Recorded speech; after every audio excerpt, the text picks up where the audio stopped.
जय माता दी दोस्तों, welcome back to my channel tarot 2.0। दोस्तों आज मैं आप लोगों को बताऊंगी कि कुंभ यानी एक्वेरियस की लव लाइफ 1 से लेकर 10 फरवरी तक कैसी रहने वाली है। तो चलिए दोस्तों स्टार्ट करते हैं। यूनिवर्स प्लीज़ मुझे बताइए कि एक्वेरियस के पार्टनर की फीलिंग्स 1 से लेकर 10 फरवरी तक एक्वेरियस के लिए क्या रहने वाली हैं। एक्वेरियस की फीलिंग्स अपने पार्टनर के लिए 1 से लेकर 10 फरवरी तक कैसी रहने वाली हैं। Okay, bottom of the deck है एस ऑफ कप्स। देखिए आपके पार्टनर के साइन हो सकते हैं cancer, Scorpio, Pisces, taurus, Virgo, Capricorn, Libra, Gemini, Aquarius and yes cancer, Scorpio, Pisces. देखिए सारे साइन कवर हो जाते हैं तो आप लोगों को डाउट करने की कोई नीड नहीं है। मुझे ऐसा लग रहा है जैसे आपके पार्टनर आपके साथ आपको वो अपनी लाइफ की सनलाइट मानते हैं। उनको लगता है कि जैसे ही आप उनकी लाइफ में एंटर करते हैं उनकी लाइफ बिल्कुल लाइटन अप हो जाती है। चाहे ये जितने ज़्यादा परेशान हो, चाहे इनको जितना ज़्यादा दुख दर्द हो, लेकिन या तो आपका फेस ऐसा हो सकता है बहुत स्माइली, बहुत खुश मिजाज हो सकते हैं आप लोग, या ये मान के चलिए कि आपकी जो प्रेजेंस है वही इनको बहुत ज़्यादा खुश कर देती है। आप अगर इनके आसपास हैं तो ये बहुत ज़्यादा खुश हो जाते हैं, इनकी लाइफ में खुशियाँ आ जाती हैं। एंड इनकी लाइफ में अगर कोई बहुत टेंशन चल रही है, ये किसी चीज़ को लेके परेशान है, तो एकदम से सारी परेशानियाँ छू मंतर हो जाती हैं सिर्फ आपके इनके सामने आ जाने से। एंड अगर ये आपकी पिक्स भी देखते हैं तो इनके मन में जितनी भी टेंशन होती हैं, जितनी भी समस्याएं होती हैं, ऐसा लगता है जैसे थोड़ी देर के लिए ये उन सारी चीज़ों से दूर हो जाते हैं। तो ये आपको अपनी लाइफ की सनलाइट मानते हैं। इन्होंने ऐसा लगता है जैसे बहुत सोच विचार किया है, बहुत डीप थिंकर हो सकते हैं, ये कोई रिसर्च डिपार्टमेंट में हो सकते हैं, या ये मान के चलिए कि इनकी हैबिट है हर चीज़ को लेके बहुत ज़्यादा सोचने की। एंड कुछ हद तक मुझे ये भी दिखाई पड़ रहा है कि ये भी हो सकता है कि आप लोगों के रिलेशनशिप में बहुत सारे अप डाउन्स हों, बहुत सारी चेंजेस हो सकते हैं।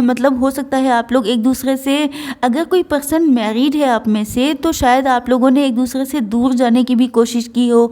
आप लोग शायद एक बार मूव ऑन भी कर चुके हों, या ये भी हो सकता है कि आपके बीच में ऑब्स्टेकल्स बहुत हों, लेकिन फिर भी आपके पार्टनर जो हैं, या ये हो सकता है कि इन्होंने किसी दूसरे से कनेक्शन रखने की भी कोशिश की हो, लेकिन इनको ऐसा फील होता है कि जो फीलिंग इनको आपसे आती है, जो खुशियाँ इनको आपसे मिलती हैं, वो इनको किसी और से नहीं मिलती हैं।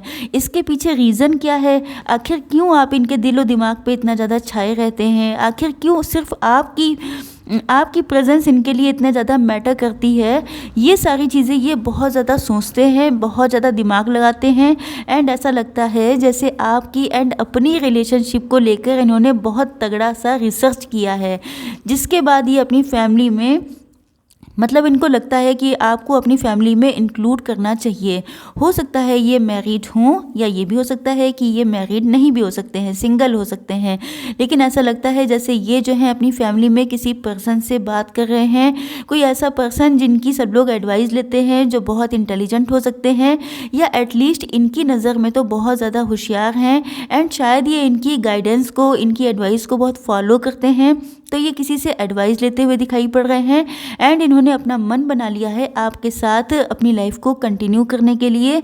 एंड कुछ लोगों के लिए मुझे ये भी दिखाई पड़ रहा है कि आपके पार्टनर जो हैं आपके साथ कोई बिजनेस करना चाहते हैं, या आपको अपने साथ पार्टनरशिप में रखना चाहते हैं। क्योंकि पेंटिकल्स बहुत हैं, इसलिए मुझे ऐसा लगता है जैसे इनको आपके अंदर बहुत सारी पॉसिबिलिटीज़ नज़र आती हैं, आपको बहुत ज़्यादा इंटेलिजेंट मानते हैं। एंड इनको लगता है कि आपके साथ अगर ये किसी चीज़ की शुरुआत करते हैं तो वो इनके लिए बहुत ज़्यादा प्रॉफिटेबल होगी, क्योंकि इनकी नज़र में आप जो हैं वो बहुत ज़्यादा एक शाइनिंग स्टार की तरह हैं, बहुत ज़्यादा एक जिसे कहा जाता है ब्राइट पर्सनालिटी पर्सन होते हैं, बहुत ज़्यादा अट्रैक्टिव लोग होते हैं।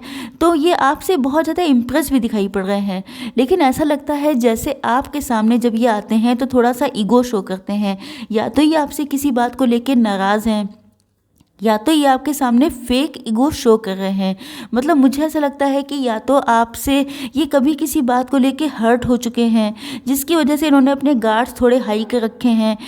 ये है कि ये जो हैं इनको लगता है कि कहीं ऐसा ना हो कि ये आपसे कोई बात करें एंड देन आप इनको मना कर दें तो ये हर्ट हो जाएं। तो मुझे ऐसा लगता है कि एक तो ये हर्ट होने से डरते हैं, दूसरी चीज़ ये भी हो सकती है कि ये जो है आपके सामने फेक ईगो शो करते हैं, क्योंकि ये थोड़ा सा पैम्पर होना चाहते हैं, थोड़े से अपने नखरे उठवाना चाहते हैं।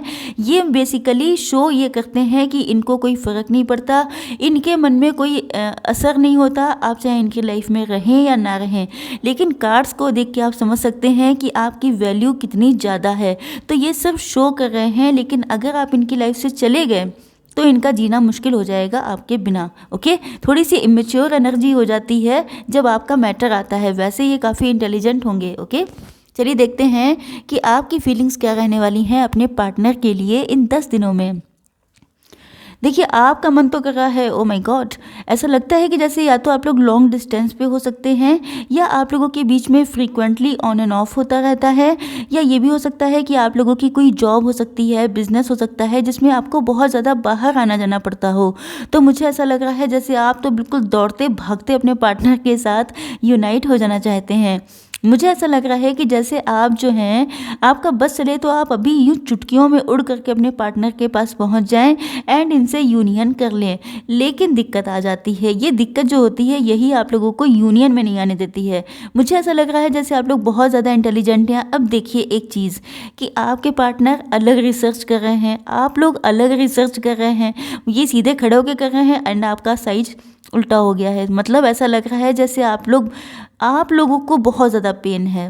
नो डाउट, मुझे ऐसा लग रहा है जैसे आप लोगों को अपने पार्टनर से जो डिस्टेंस है वो बिल्कुल बर्दाश्त नहीं हो रही है।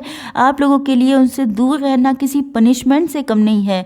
बहुत दिमाग लगा रहे हैं, बहुत कोशिशें कर रहे हैं, लेकिन आपको रास्ता कोई दिखाई नहीं पड़ रहा है। ऐसा नहीं है कि आपके पार्टनर आपसे मिलने के लिए बेताब नहीं है, लेकिन मुझे उनसे ज़्यादा, कहीं ज़्यादा आप दिखाई पड़ रहे हैं। मुझे लगता है कि आप लोगों की लाइफ में या तो कोई थर्ड पर्सन इन्वॉल्वमेंट हो सकता है, कोई 2 सिचुएशन हो सकती हैं जिनको आप जो हैं, जिसमें से आपकी समझ में नहीं आता है कि आपको चूज़ क्या करना चाहिए। अब आप मैरिड भी हो सकते हैं, आपके साथ पेरेंट्स इशू भी हो सकते हैं कि शायद आपके पेरेंट्स इस रिलेशनशिप के लिए एग्री नहीं हैं, जिसकी वजह से आप कंफ्यूज हो जाते हैं कि क्या करना चाहिए। क्योंकि आपका दिल तो है जो अपने पार्टनर के पास जाने के लिए, उनसे मिलने के लिए बहुत ज़्यादा आमादा है, लेकिन आपके साथ सिचुएशन जो है वो आपके अकॉर्डिंग नहीं है। तो आप जो हैं दिल के बहुत अच्छे इंसान हैं, इस वजह से किसी को पेन नहीं देना चाहते हैं, किसी को दुख देना आपके बस की बात नहीं है। हालांकि आप खुद दुख में हैं, ये एक अलग बात है, लेकिन किसी दूसरे को दुख मिल जाए आपकी वजह से, ये आपसे सहन नहीं होता है। इस वजह से आप लोग बहुत ज़्यादा फंस चुके हैं। आपकी समझ में नहीं आ रहा है कि मुझे क्या करना चाहिए, क्या नहीं करना चाहिए, दिल की सुननी चाहिए या दिमाग की सुननी चाहिए। लेकिन मेन चीज़ ये है कि दोनों ही सिचुएशन में आप किसी को हर्ट नहीं करना चाहते हैं। अगर आप दिल की सुनते हैं तो आप तो खुश हो जाएंगे, लेकिन फिर कोई दूसरा पर्सन परेशान होगा जो आपसे सहा नहीं जाएगा। तो आप फिलहाल तो मुझे कंफ्यूज दिखाई पड़ रहे हैं। ये आपके दिमाग की हालत है एंड ये आपके दिल की हालत है। लेकिन मेन चीज़ ये है कि आप लोगों ने डिवाइन के हाथों में सौंप दिया है सब कुछ, डिवाइन को सरेंडर कर दिया है। लेकिन आप चाहते हैं, आपकी स्ट्रॉन्ग डिज़ायर ये है कि सिचुएशंस आपके अकॉर्डिंग आ जाएं, आपके पार्टनर से आपका यूनियन हो जाए, क्योंकि आपका लव बहुत ज़्यादा सच्चा है, क्योंकि आपका दिल बहुत प्योर है। कोई गलत इंटेंशन नहीं है आपके लिए, आपके अंदर अपने पार्टनर को लेके या किसी को लेकर के भी, क्योंकि आपका दिल बहुत ज़्यादा प्योर है। तो आप डिवाइन को शामिल कर रहे हैं अपनी इस चीज़ में, डिवाइन के सामने सारी दिक्कतें बोलते हैं एंड उन्हीं से आपने कह रखा है कि आपके पार्टनर के साथ आपका यूनियन हो जाए। एस ऑफ कप्स का कार्ड आ चुका है। इसका मतलब ये है कि आपके अंदर इन 10 दिनों में भर भर के प्यार उमड़ने वाला है अपने पार्टनर के लिए एंड ये फीलिंग्स आपके पार्टनर की भी हो सकती हैं। चलिए थोड़ी सी गाइडेंस देख लेते हैं आपके लिए। ओके, गाइडेंस के लिए निकालेंगे 1 card. No, I need only 1.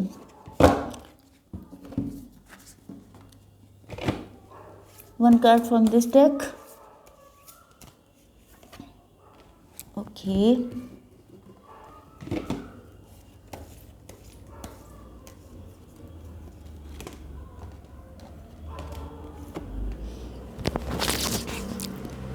देखिए, पहला कार्ड आ चुका है सोल सेटिस्फेक्शन का। आपकी सोल को जिस चीज़ में खुशी मिलती है, जो चीज़ आपकी सोल को खुश रखती है, तो आपको वो काम करना चाहिए। मुझे लग रहा है कि आप लोग इतना ज़्यादा स्टक हो चुके हैं, इतने ज़्यादा परेशान हो चुके हैं कि आपसे कहा जा रहा है कि अब आपको अपनी सोल को सेटिस्फाई करना होगा, तभी आपकी हीलिंग हो पाएगी, तभी आप सारी समस्याओं से निकल पाएंगे। देखिए, अगर आप लोग लाइट मूड में आकर के कोई डिसीज़न लेते हैं तो चीज़ें ठीक हो जाती हैं। ऐसा कोई आवश्यक नहीं है कि आप लोग हर एक चीज़ के लिए बहुत ज़्यादा पेन लें, क्योंकि हो सकता है कि कुछ चीज़ें थोड़ा सा लाइट मूड में भी सॉल्व हो सकती हैं। एंड दूसरा कार्ड है प्रॉस्पर्टी लाइज अहेड, मतलब आप लोगों की लाइफ में प्रॉस्पर्टी आने वाली है। अगर आपकी लव लाइफ को लेके देखा जाए तो आपकी लव लाइफ में ग्रोथ होने वाली है। लेट गो का मतलब ये है कि सारी टेंशन, सारी दुख दर्द, जितनी भी चिंताएं हैं आपकी, उनको सबको लेट गो करना चाहिए आपको। नेक्स्ट कार्ड है no need to worry, yes no doubt angels आपके साथ हैं, तो आपको किस बात की चिंता है। नेक्स्ट कार्ड है हेल्पफुल पीपल, आपकी लाइफ में अगर कोई ऐसा पर्सन है जो आपकी हेल्प कर सकता है तो वेरी गुड, एंड अगर आपकी लाइफ में कोई ऐसा नहीं है तो आपको एंजल्स प्रोवाइड करेंगे ऐसे लोग जो आप लोगों की हेल्प करेंगे, एंड आप लोगों का यूनियन पॉसिबल हो पाएगा क्योंकि आप लोगों ने डिवाइन को सरेंडर कर दिया है। ओके, आई होप सो कि रीडिंग आप लोगों को पसंद आई होगी। Like, share and subscribe. जय माता दी।